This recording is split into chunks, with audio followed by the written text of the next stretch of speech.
Guys, ito ang office ko. Sensya na po, magulo.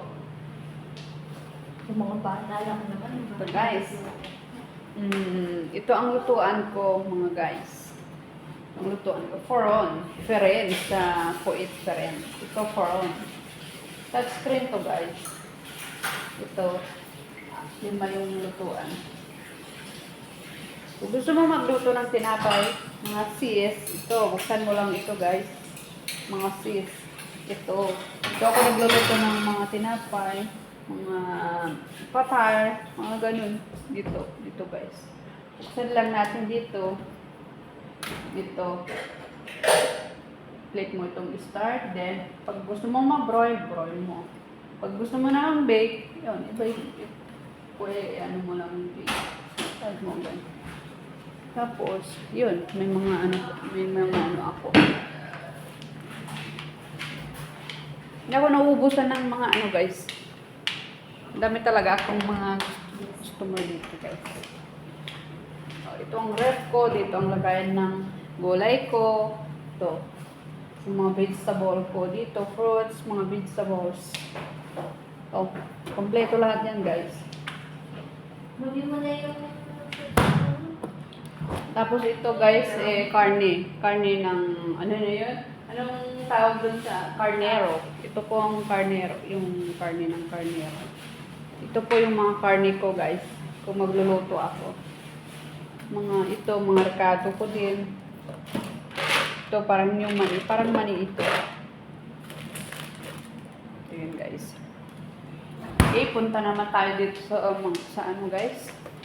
Ito naman, ref, pangalawang ref. Ito ang lagay ng mga tinapay, mga cheese, mga mga pagkain na extra. Mga dito. Ito, mga pancake, mga gatas. Ito. Tapos, ito guys. Yan, gatas.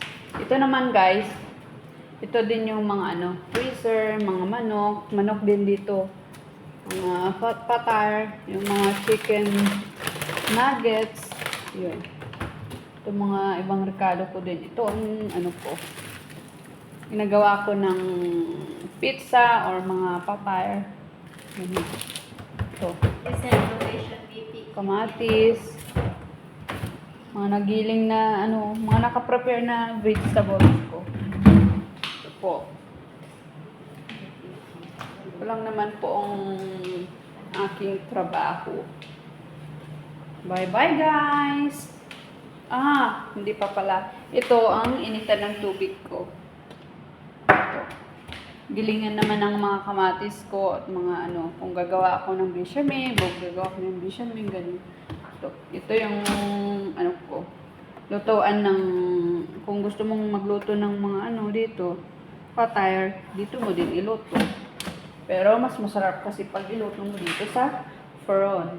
Dito mo iluluto, mas masarap. Dito din, lutuan din ng tinapay. Kung gusto mo yung mainit na tinapay, yung sliced bread, ilagay mo lang dito. Tapos ito, buksan mo to. Yun lang po guys. Bye-bye!